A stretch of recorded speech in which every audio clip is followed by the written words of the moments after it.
solamente en la obra del Renacimiento del siglo XVI se habla de que se abren 3 luceras, se habla 3 ventanas, con 3 recas suficientes. La que nos queda un poco deformada es aquella primera, con una reja del siglo XVI, únicamente en lo que supone de la cruz con los clavos que está arriba y las 2 sierpes o 2 dragones que están junto a ella, ¿no? como tenantes, como soportes de la cruz. Luego el resto de la reja, yo creo que es del barroco, de principios del siglo XVIII, de la obra de 1713, 1714, que son muy similares a las que se trabajan luego en el colegio de Anaya, en el colegio de San Bartolomé, en la parte frontal. Si lo veis, miráis aquí, veréis que el dibujo geométrico es prácticamente el mismo. Sin embargo, en estas ventanas de aquí, ahora al pasar os diré, hay un dibujo ya en cogollo vegetal, que es una firma muy clara de Joaquín Churriguera, que también está en San Esteban, donde trabaja también con alguna reja Joaquín, y también en la hospedería de Anaya, no en el colegio, sino en la hospedería de Anaya. Pero de entrada veis ese gótico, veis esa portada del Renacimiento muy clara, con firma de Rodrigo Gil de Ontañón, del que queda su dibujo, afortunadamente para nosotros, pero que se empieza a construir sobre 1570-71 y no haciendo caso o haciendo caso omiso al contrato que los canteros firman, se salen de madre, desarrollan una portada distinta a la que había dibujado Rodrigo Gil de Ontañón, mandan parar, la justicia determina, tienen que retirar y quitar todos los sillares que habían colocado, y entonces es Juan Navarro, el que determina y hace una nueva dibujo, pero muy próximo al de Rodrigo Gil de Ontañón, y es el que está. Por lo tanto, la portada es de 1570, lo mismo que la Virgen Inmaculada, que está arriba, es así, de Sebastián Dávila, un escultor de aquel tiempo, que es una preciosidad, y luego podemos verla cuando salgamos. Sin embargo, ya desde aquí veis que las 2 ventanas, la transparente que está aquí, o camarín de la Virgen Inmaculada, y la transparente que está abajo de la Virgen de los Dolores, son estilos totalmente distintos. ¿Qué estilo es este de la izquierda? El primero, en mi opinión, yo creo que es de aproximadamente 1630, es decir, de los años medios del siglo XVII. Es decir, se ha acabado el Renacimiento, empieza un manierismo corto en Salamanca, antes de dar paso a un barroco que empezaría ya en el siglo XVII con la clerecía, el Colegio del Espíritu Santo, pero que aquí se hace con esta ventana sin ningún adorno, pero ya vamos viendo todos los modillones y esas volutas en el soporte de la ventana que van dirigiéndose un poco al barroco. ¿Y por qué digo yo de mitad del siglo XVII?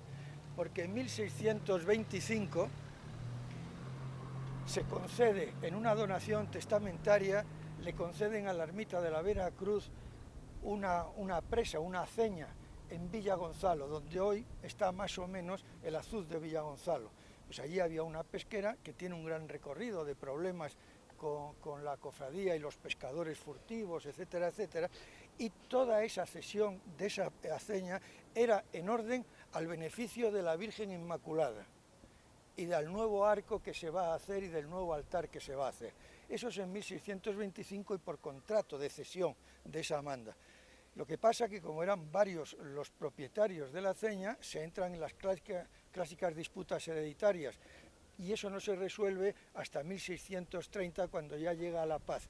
Luego, a partir de entonces, es cuando yo pienso que ya la imagen que había llegado aquí en 1622, la imagen de Gregorio Fernández, que entonces se empezará a hacer el arco, que es el altar, el arco y la ventana de la Virgen. Por eso estimo que es posterior al Renacimiento, es decir, no tiene nada que ver con el que yo creo que intervino como maestro de cantería, que es Domingo Díaz, y el 1713, que está allí, que es obra no documentada, pero lo dice a gritos toda la obra, que es de Joaquín de Churriguera, la de 1713. Luego a la salida vemos algún detalle. Por lo tanto, si uno viene por aquí y mira, entonces va viendo que tenemos un Renacimiento de Domingo Díez, por un lado, tenemos un barroco incipiente, muy incipiente, quizá final del manierismo, que sería la ventana primera, un barroco total, casi un canto del cisne, como veremos dentro, de Joaquín Churriguera. Hay una espadaña y Navarro coloca una cruz y un jarrón encima de la cornisa, que desaparece, y desaparece en la obra de 1713 porque probablemente se alza la iglesia un poco más y entonces desaparece todo el cornisamiento, ¿eh?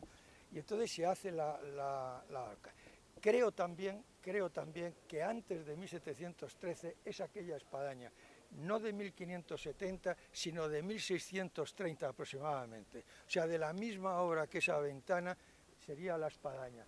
Fíjense ahí ya, eso que estamos viendo desde aquí, esas especie de líneas verticales hacia arriba de sol y de sombra, es lo que busca el barroco. El barroco lo que busca es la espectacularidad, el sobrecoger al espectador, mezcla la luz siempre, y si puede la pintura, la escultura, la arquitectura y la música, es decir, es total atrezo, total teatro el barroco.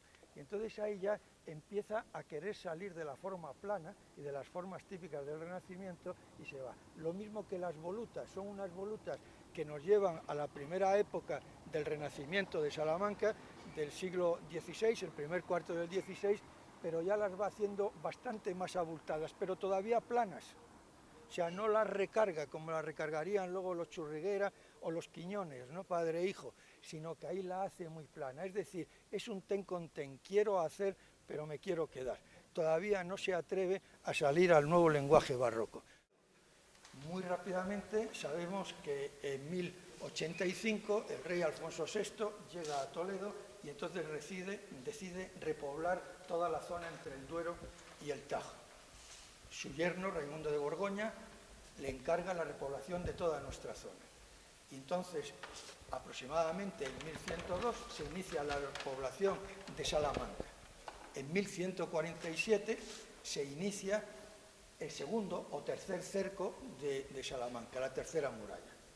Quiere esto decir que cuando en 1102 llega Raimundo de Borgoña, las 6 naturas que vienen a Salamanca a repoblar, los dos más fuertes, los dos que militarmente más han apoyado al rey, son dos, los asturianos, los cristianos que se habían ido hasta arriba, que son los serranos, no los serranos de la Sierra de Francia, sino los serranos de León, de las sierras de León, y los francos, que eran los que venían con los dos yernos, con Raimundo y con Ramón. Entonces esos se quedan dentro de la muralla romana que teníamos en Salamanca, el teso de las catedrales. Y los demás se van desperdigando por el resto. Quiere decir que esto normalmente era un sitio vacío, un sitio del que todavía nos queda el campo de San Francisco. Cuando la cofradía de la Veracruz empieza a funcionar en 1506, no sabemos nada de las Úrsulas, no sabemos nada de la Casa de las Muertes, no sabemos nada, sí, de Santa María de los Caballeros, que es una iglesia románica de las que dice el Fuero, no sabemos nada del Palacio de Monterrey y empezó como una cosa pequeña, gótica, no lo que luego fue la iglesia, los restos de la iglesia que vemos, los franciscanos de allí. Por lo tanto, ¿aquí qué había? Aquí normalmente había un descampado y unos caminos que por las dos puertas, la que llevan a Villamayor y la otra que llevaba hacia Ledesma, por ahí, izquierda y derecha, pues esas dos serían los caminos. ¿Qué pasaba en los caminos de nuestra tierra y qué sigue pasando en algunos caminos de nuestra tierra? Que al salir había un humilladero o una cruz, donde se despedía uno de Jesús o de la Virgen, porque los caminos eran muy peligrosos y uno cuando salía no sabía si podía volver. Entonces lo normal es que esto estuviera aquí. En este tiempo, estamos en 1102, va pasando un poco el tiempo y en 1182 nace en Asís San Francisco. Nace uno de los grandes personajes de toda la humanidad. Él nace allí y, como bien saben ustedes, San Francisco no quería tener ninguna propiedad. Se dedica solamente a la oración y a estar con el pobre, y a ser pobre, el pobrelo de Asís, de tal forma que se desnuda ante su obispo y ante su padre, renunciando al mundo, y el obispo escandalizado le pone un saco y con él va vistiendo por ahí. Él, San Francisco de Asís, es el que empieza con esa devoción a la pasión de Cristo. Él nace en 1182, muere, creo recordar, en 1126 y un par de años antes se retira a orar con su hermano León, con el que siempre iba con él, al monte Auvernia. Y en el monte Auvernia es cuando se dedica a meditar sobre la pasión de Cristo. Es en ese momento cuando se le aparece el seráfico ángel, le infunde, le pone las heridas de Cristo a San Francisco de Asís. Siempre, y a partir de su muerte, a San Francisco de Asís se le representará con los estigmas, no esa era la palabra, los estigmas y la cruz. Y en Salamanca se cree que sobre 1240 llegan aquí los primeros franciscanos. San Francisco muere en 1226, creo recordar. Su primer biógrafo o agiógrafo, también hermano franciscano, Tomás de Celonio, escribe y dice de San Francisco que emprendió camino a España para hacer el Camino de Santiago, pero que al poco de llegar a España se puso malo. Fin de la película. No se sabe nada más. Él quería venir a España y bajar a Marruecos, a África, a predicar. Luego sí se sabe que va a Egipto y se entrevista con el sultán de Egipto. Él quería ir, ser misionero, digamos. Y entonces ya no se sabe nada más. Luego ya saben ustedes que hay una corriente que dicen que viene y que baja hacia el sur y que entonces pasa por Ciudad Rodrigo, donde está la imagen más antigua, 1270 y algo, en una ménsula de una de la nave de la epístola, en nave lateral.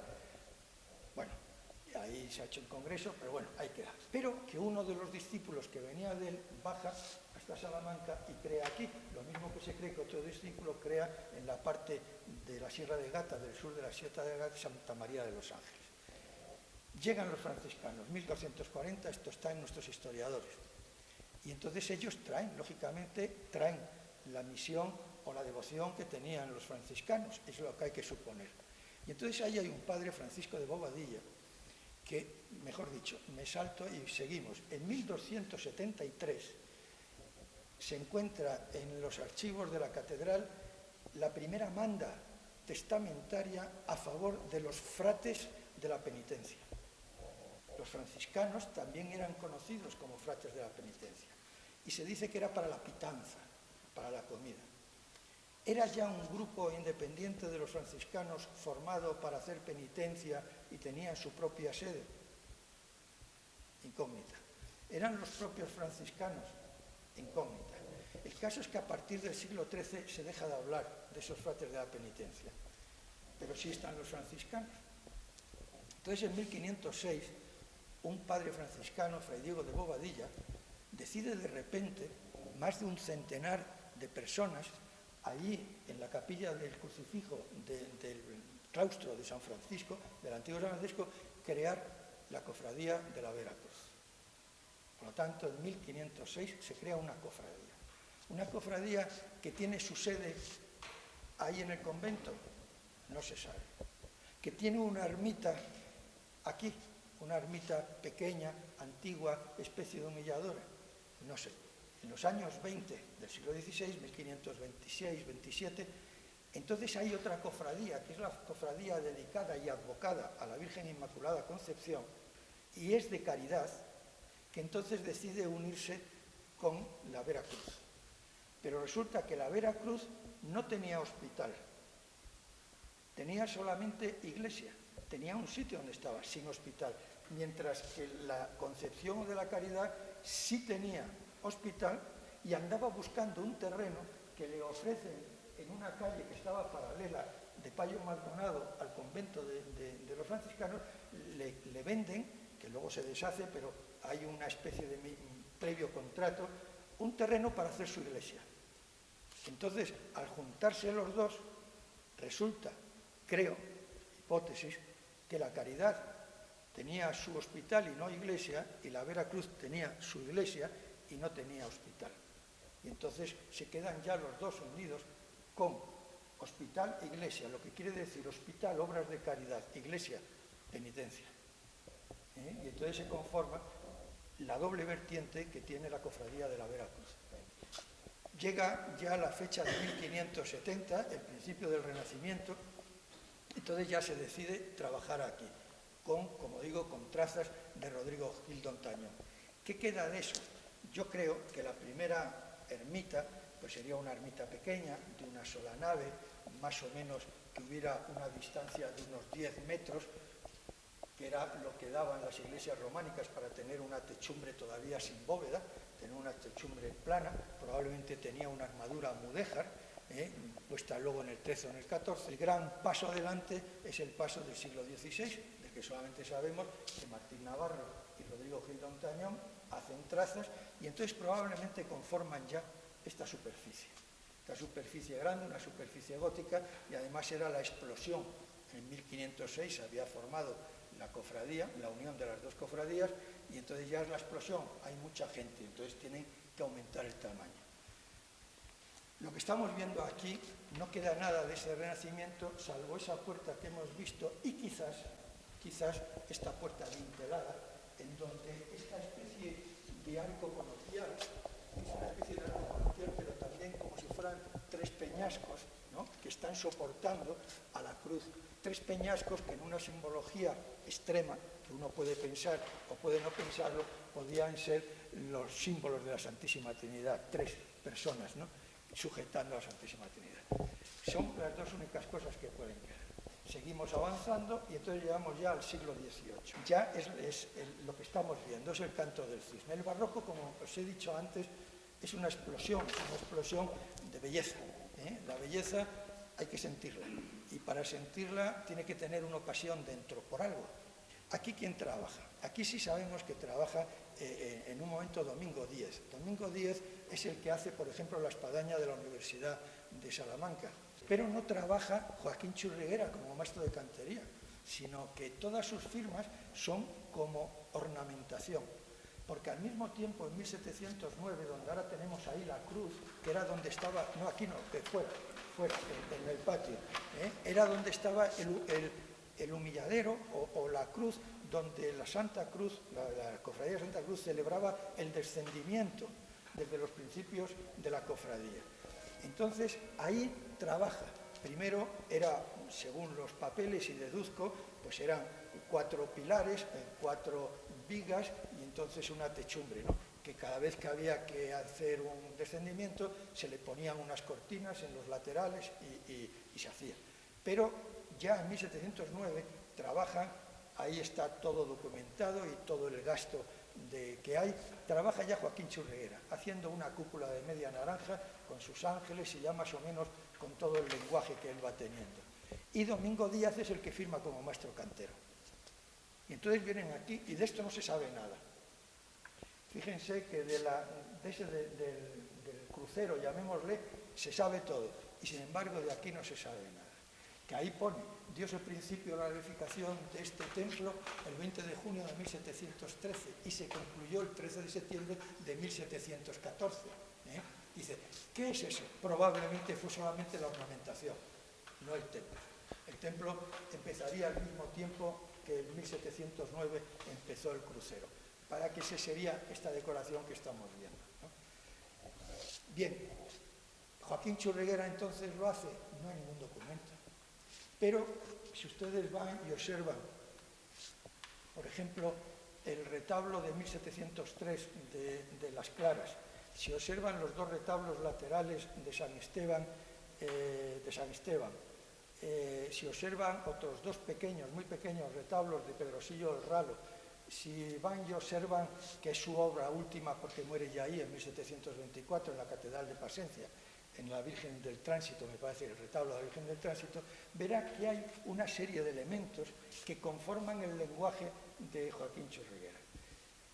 Es como el lenguaje que estamos hablando ahora entre nosotros. Es lenguaje, pero está formado por frases y las frases por palabras. Y eso conforma un lenguaje arquitectónico. En la clave del arco del coro, tenemos ahí, se distingue una cruz. Es el detalle, tiene como detalle los clavos. Lo ven que lo tiene con los clavos. Es el martirio de Cristo. En todo esto tenéis una simbología total de María y de Cristo, de la pasión de Cristo, pero son todos estos. Aquí tenemos la cruz, como estáis viendo. Está arriba del todo el sol. pues el sol es la imagen también de la Virgen, de María. Son todo esto, hay que ir al Cantar de los Cantares, al Eclesiástico y a veces al Evangelio, cuando se van haciendo, y ahí van saliendo. La Virgen María, la primera advocación que se tiene a la Virgen María, advocación, letanía, plegaria, jaculatoria, ya viene desde el siglo III, pero sobre todo es en el año 1500 cuando en Loreto, en la Virgen de Loreto, paréntesis, patrona de aviación, pues ahí se hacen las letanías lauretanas. Entonces hay una corriente, dos corrientes. Hay una corriente propulsada o propugnada por Santo Tomás de Aquino y por los dominicos, que era la santificación de la Virgen María. O sea, que la Virgen María se santifica para ser Madre de Dios. Y sin embargo, los franciscanos lo que dicen es la Inmaculada Concepción. Son las dos corrientes, pero hasta 1854 no viene el dogma de la Inmaculada Concepción. Al decir dogma, es algo que tenemos que creer, pues que somos católicos. Hasta 1854, y les estoy hablando de 1506, cuando se funde las cofradías, y ya defiende ella la Inmaculada Concepción. Entonces son la corriente que en España entra por la parte levantina con Masip, que es las imágenes totapulcra, como pudimos ver también en la Inmaculada que tenemos aquí de Ribera, en donde se va adornando con una serie de símbolos, que son todos los símbolos letánicos o lauretanos, que se van diciendo, la rosa mística, Torre de David, Pozo de Sabiduría, etcétera, etcétera. Bien, todo eso, si quieren se lo puedo leer, pero todo eso lo tienen en el Cantar de los Cantares, que saben que es uno de los libros santos, de los libros sagrados, en los que no se menciona ni una sola vez a Dios. Que es un canto entre un enamorado y una amada, que puede ser entre un creyente y la Iglesia, o entre un creyente y la Virgen, tal. No se menciona nunca a Dios. Es pura poesía, pura delicadeza, y de ahí sale todo esto. En donde está arriba del todo un rompimiento de gloria, que son esas nubes con los angelitos y la explosión de la cruz, coronando toda esa imagen que es la exaltación de la vera cruz. Tenemos a dos ángeles tenantes ofreciéndonos la cruz y a derecha e izquierda otros dos portando las armas de Cristo, la escalera del descendimiento y la columna del Ecce-Homo. Debajo de ello el Espíritu Santo, de donde viene la gracia, el Espíritu, y debajo la Virgen María. La Virgen María es una de las joyas que tiene Salamanca, joya. Y cuando digo joya lo digo con mayúsculas. Normalmente como no procesiona, como no sale, pues entonces ya aquí viene poca gente, no se ve. Es obra de Gregorio Fernández. Gregorio Fernández es el gran escultor de comienzos del barroco en España. Es el gran creador de imágenes. Es al que imitan casi todos los escultores que vienen detrás. Sus Inmaculadas, que primero se le encargan aquí a un tal Pedro Hernández, un escultor y que fue también por aquí cofrade de la cofradía, hace una, la hace pequeña, no gusta, luego se le encarga a otra, va retrasando la entrega de la imagen hasta que se van a Valladolid y se la encargan a Gregorio Fernández. Gregorio Fernández destaca porque las imágenes son unas imágenes apocalípticas, son las imágenes que describe San Juan en el Apocalipsis, con la media luna coronada con las 12 estrellas, etcétera, etcétera. Suelen tener una forma más bien triangular, unos ángulos en los pliegues de sus vestiduras, unos pliegues alatonados o metálicos, se ve que no caen, son pesados, son fuertes, manos unidas y debajo o bien tiene pisando un dragón o como en este caso tiene la media luna, la luna con una serie de angelitos, porque la cofradía los pide expresamente que tengan los tres ángeles en una nube, entonces están ahí. Todo el manto por fuera eran de un platero salmantino que muere cuando está en medio y entonces viene otro platero y lo hace. Tenía, no recuerdo, pero un montón, o sea, 30, 40 estrellitas, todas ellas con una piedra semipreciosa dentro. Algunas faltan, pero tiene la mayoría. Y luego todo el manto, y sobre todo la cenefa, está todo pintado. O sea, primero está dorada y luego está pintada. Y toda la pintura va teniendo escenas de la vida de la Virgen María.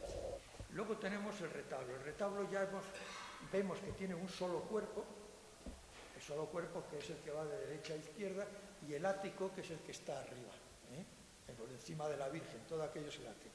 Y el cuerpo tiene 3 calles, 1, 2 y 3. La central magnificada, más ancha, más grande, porque contiene lo que hay que venerar, que es el cuerpo de Cristo y la Virgen María.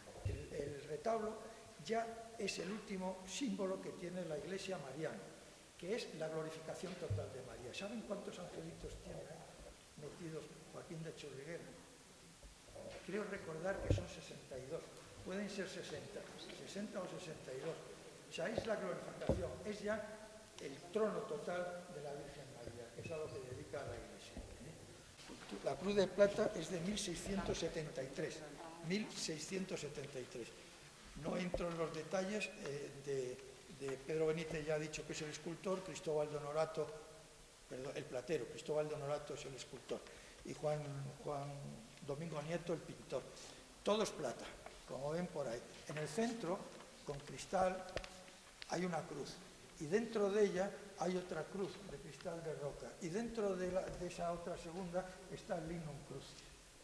El Lignum Crucis, hubo un tiempo que estuvo aquí de mayordomo, hubo el marqués de Alcañices, y un hermano suyo era un pobre religioso conventual del Calvario, que fue 2 veces a Roma, y él fue el que lo trajo de Roma, el Lignum Crucis que está ahí dentro. Es otra de las joyas que tiene Salamanca. Esta ermita y todo este patrimonio es de la cofradía de la Veracruz. No es ni de la Iglesia, ni del obispo, es de la cofradía de la Veracruz y de los cofrades de la Veracruz. Todo. Y entonces esa es otra maravilla. Este también de 1724, regalado también por Méndez de Parada, el mismo que el del frontal, ya es un Cristo magnífico, manierista. Ya yo aquí no creo que sea, como dice el tiempo, que debía de ser un barroco total, sin embargo, tiene una elegancia, una pose, una postura con la cadera izquierda levantada, la pierna contraria en posición de medio descanso. Es un triunfo, es un símbolo de triunfo. Su cara es un rostro ya sereno, es un rostro etéreo, diría yo, un rostro de un cuerpo que va subiendo y que ya mira al mundo con toda la paz. Ha venido a cumplir su misión, que era la misión de la muerte por todos, y ya sube como diciéndole al Padre, Padre, he cumplido. Su postura, su cuerpo, que no tiene prácticamente ningún ángulo, una musculosidad prácticamente desaparecida, es todo una curva casi total, es un Cristo de una belleza excepcional, y por eso yo digo que más, me parece a mí, aunque no corresponde al tiempo, más manierista, que sería el principio del barroco, que no de un barroco final, pero es de una belleza excepcional. El Cristo de los Doctrinos, ese ya hay que calcular que es del siglo XVI, es un Cristo que estuvo en el Colegio de los Doctrinos. Y entonces el obispo Bertrán, sobre 1770 y algo, reduce los 20 y tantos, o 26, eran 4 colegios mayores y 26 menores, aunque dependiendo de qué historiador se lea, hubo más colegios, Entonces decide reducir los colegios, se cierra aquel y entonces cede el Cristo. Es un Cristo del XVI, es un Cristo renacentista, de una magnífica imagen, con una belleza extraordinaria en el paño de pureza, tiene ahí un cruce tapando lo que hay que tapar, y el cuerpo ya es más musculado, es más tenso, pero sin llegar a ser el Cristo barroco de sufrimiento. Es un Cristo muy normal. Aquí ha estado siempre la cofradía. Y la cofradía, después de la Guerra de Independencia, estuvieron la Asociación de San Pedro de la Paz y también los calvaristas, porque sus conventos quedaron destruidos por los franceses, por la guerra. Y entonces luego, digo yo aquí, la fecha del 22 de octubre de 1951 se descubre en la historia de la cofradía como una de las más importantes de su larga vida, al ser el día en que por vez primera entra en contacto con la congregación de las esclavas del Santísimo y de la Inmaculada, fundada muy poco tiempo antes, con lo que se iniciará un camino en común fructífero para ambas partes. Tiene la congregación por fundadora a la Madre María del Rosario Lucas Burgos, nacida en Almería el 27 de febrero de 1909, aunque con tan solo un mes de vida pasara a Melilla, a cuya ciudad se trasladara con su padre, reputado hombre de negocios. Dícese que desde sus primeros años, por el que el entendimiento no se encuentra aún desarrollado, gustaba de ir a ver echar humo al Señor, cuando éste en los actos solemnes era enciensado. Muerta su madre, cuando contaba con 5 años, se la interna en 1921 en el Colegio del Monje de Málaga, en el que llega a desarrollar los cursos de 1911, en el que llega a desarrollar los cursos de magisterio. Es en ese centro donde nace en ella una gran vocación de adoración eucarística sin interrupción alguna a lo largo de los días y de las noches, que es lo que hacen las monjas que tenemos aquí. Buscando dónde poder satisfacer su deseo, dirige sus pasos como postulante hacia el noviciado madrileño de la Congregación de la Sagrada Familia de Burdeos, que contaba con una casa de solitarias en Saintonge, Francia, consagrada a la adoración perpetua del Santísimo Sacramento en acción de gracias. Realizados y renovados los primeros votos, hace profesión perpetua en Burdeos, siendo destinada a diferentes colegios de Madrid, Barcelona y Tolosa, mientras que por libre y por obediencia cursa los estudios de filosofía y letras, sin que, mientras tanto, viera satisfecha su llamada de dedicación intensa a la adoración, contemplación y reparación del misterio eucarístico. Un tumor en la rodilla la obliga a una interrupción en su vida conventual, marchando a Melilla, donde la sorprende la guerra civil, y la siguen acompañando sus inquietudes espirituales sin que vea dónde poder vivirlas con la intensidad que su corazón le pide. El vicario, conocedor de su tormento, la impide partir hacia su congregación con el argumento de que Dios no debía quererla donde estaba, debiendo desear algo nuevo para ella en su iglesia.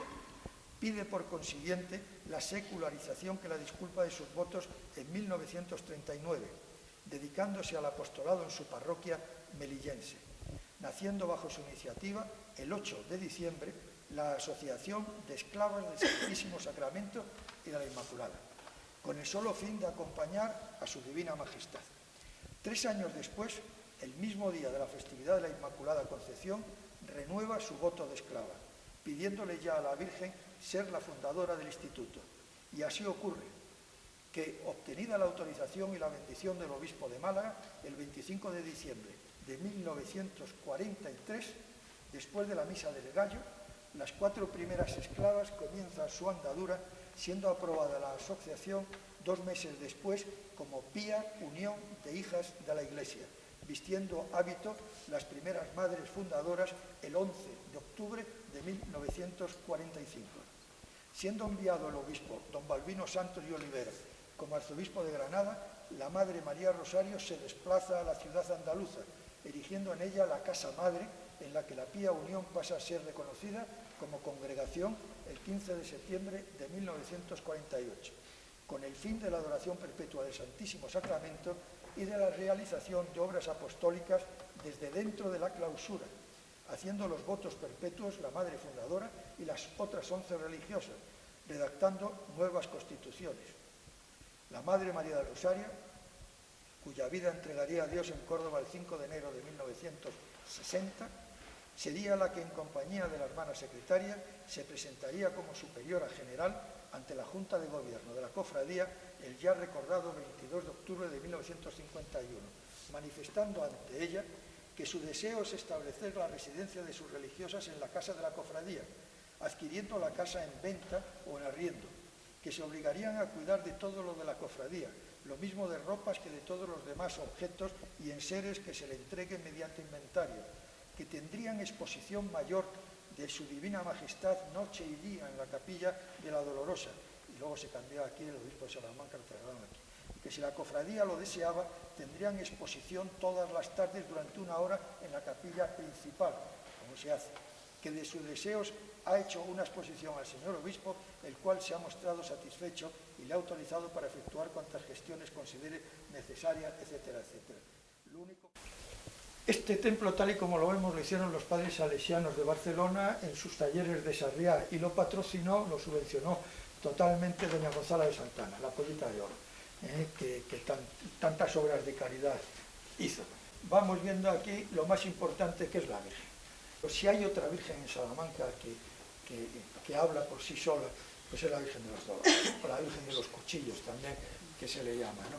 Ella están ahí, aquel decir que cuentan algunos historiadores de Miguel Ángel cuando su David lo hizo y que le dio, habla, pues entonces aquí nos va, pero ella no habla, ella dice sin decir, ¿no?